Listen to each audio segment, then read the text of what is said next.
What's up everybody, it's Sean here, back today to give you guys a review of the JJJJound collaboration with Asics on the Gel-Kayano 14 in this white and baby blue and white and midnight navy colorways. This marks the third and fourth official collaborations between JJJJound and Asics on the Gel-Kayano 14. Releasing together on June 12th, each of these retailed for a price of $180 US or $240 here in Canada, and the colorways for this shoe is white and baby blue and white and midnight navy. So JJJJound, for those who aren't familiar with them, is a Montreal-based mood board turned brand which is known for their minimalistic takes, which leads to a lot of criticism surrounding their collaborations. They're pretty much always very simple and essentially more or less look like general releases, except that they have JJJJound branding on them, but the simplicity of their work is kind of why people are drawn to them.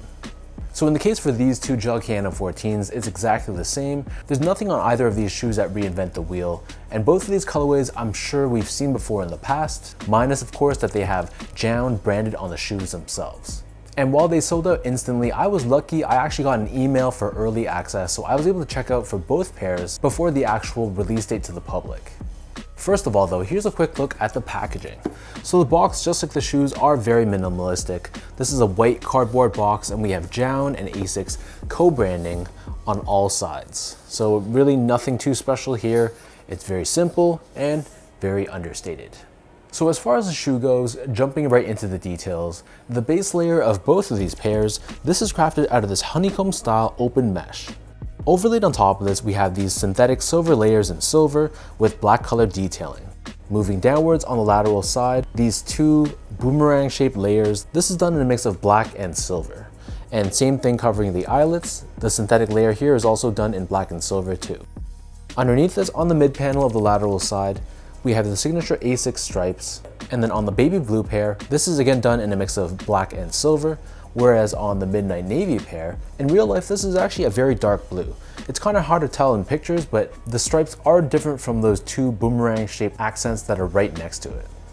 Moving downwards, we have another synthetic silver layer, and then on the lateral side of the left foot, we have Gel-Kayano 14 branding, whereas on the lateral side of the right foot, it actually says JJJJound here. And then on the center of the heel, for both shoes we have gel branding, but you'll see how it's done in this light blue color on the baby blue pair and a dark navy color on the navy pair. In terms of laces, so both pairs come with these oval shaped laces. The standard lace that the baby blue pair comes with is a white colored lace, whereas they come with a cream colored lace on the navy pair. The navy pair also comes with a secondary pair of white laces, and according to the official JJJJound description, the baby blue pair is supposed to come with a secondary pair of laces, but my box was missing those second laces. Underneath this, the tongue is crafted out of that same open style mesh. We have this woven layer towards the top, done in their respective colors of baby blue and navy. And then on the top of the tongue, we have this synthetic silver overlay with Asics branding, again done in their respective colors. The interior of the shoe is covered in this mesh layer in baby blue and midnight navy respectively. And then for the insoles, these come with a pretty well padded foam lined insole. It's mesh lined on top, and we have Asics branding found on the heel of the left foot and JJJJound branding found on the heel of the right. So the upper of the Gel-Kayano 14 sits atop this EVA foam midsole, and this is painted in a mix of pale blue and white on the baby blue pair, whereas it's all done in this cream color on the midnight navy pair. And this being a Gel-Kayano 14, of course, we have Asics gel technology. This is visible on both the lateral forefoot and the heel, and this helps with impact protection and shock absorption. And then fun fact, on the medial side of the baby blue pair, you'll see how a portion of the midsole is painted in gray. This is a callback or a nod to Dual Max technology, which is something that was found on the OG Gel-Kayano 14s, which is basically a dual density foam, with the Dual Max being a little bit firmer on the medial side to help with those that overpronate, or in other words, roll their feet inwards. So I don't know at what point they removed Dual Max from the Gel-Kayano 14. This is actually beneficial for me though, because I'm an underpronator, meaning my feet roll outwards. So by removing that firmer inside edge of the midsole, it's actually beneficial for me. Anyways, moving on, so the bottom of the shoe, the outsole here, this is your traditional Gel-Kayano 14 outsole, and you'll see how we have yellow colored hits on the midnight navy pair. It kind of gives the shoe a bit more of an Indiana Pacers vibe. Whereas on the baby blue pair, we have these pale blue accents along with the black and gray rubber. And then in the middle, here we have Asics Trustic technology. This is a TPU shank plate, which helps with torsional rigidity and midfoot support. So that breaks down the look and the construction of this pair. And for those wondering about how these fit, to me these fit like any other Gel-Kayano 14, so I personally go true to size. I'm a true size 10, slightly on the wider side. I got both of these in a size 10 and they fit me perfectly in a slightly snug but comfortable way. So I feel like if you have a narrow, normal, or slightly wide foot, you can go true to size in the Gel-Kayano 14, but if you have like a really wide foot, you'd probably be more comfortable going up half a size. To give you guys a point of comparison, I also wear a size 10 or true to size in other Asics models like the GT2160 and the Gel 1130. Moving on to the comfort, so the Gel-Kayano 14 is a very comfortable sneaker, and it's one that I feel gives me a lot of support, especially underneath the arches of my feet. So it's not going to be the most plush and softest feeling sneaker on the market, but it has a lot of stability, and it hugs my feet in the right places, cradling my arches so that if I'm walking in these for many hours, I don't feel like my arches are collapsing or that there's gonna be pain in the arches of my feet after a long day. So that's definitely one of my favorite things about this silhouette, is that I can wear these for many, many hours and they still feel very comfortable. Finally, in terms of the quality and the craftsmanship, so first off, the material quality was really nothing special. This is your typical Asics mesh running shoe, so we just have meshes, synthetic leathers, and there's nothing about the shoe that feels elevated or premium. The build of the shoe I thought was okay. One of them came a little bit pre-creased straight out of the box, but aside from that though, the stitch job was okay and the panels were relatively consistent between my left and right feet. So while it didn't feel amazing or outstanding, it's basically your typical JJJJound Asics collaboration, so you're basically paying for the branding.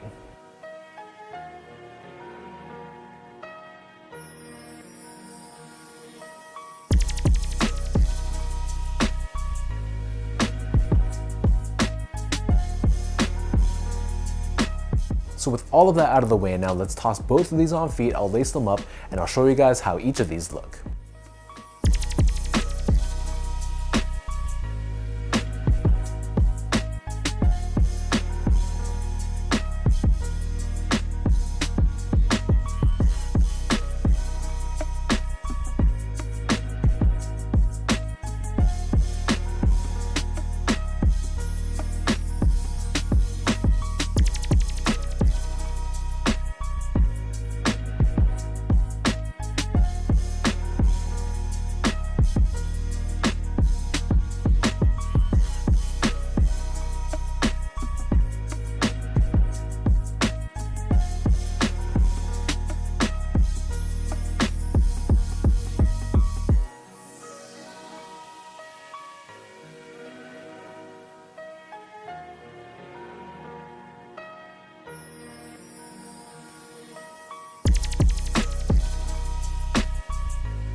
All in all, like I mentioned from the start, this is a typical JJJJound Asics collaboration, meaning yes, it does look more or less like a general release, except for the fact that there is JJJJound actually branded on the shoe. So whether you love it or you hate it, it seems to be one of those things where there's no middle ground when it comes to their collaborations. This is perfectly in line with what they've done in the past. For me, I think it's fire, partly because yes, it's very wearable, and of course, it's a limited collaboration, so let's be honest, that's probably a major reason why a lot of people were trying to grab these pairs. But when it comes to the actual colorway, I think both of these are really, really solid. If I had to pick one, this is gonna be really difficult. I think I like the wearability of the navy pair. It looks very, very similar to the original white, black, and cream colorway that they did. So I think if you don't have that original pair, which I do have, then I think this midnight navy pair is probably the winner of the two.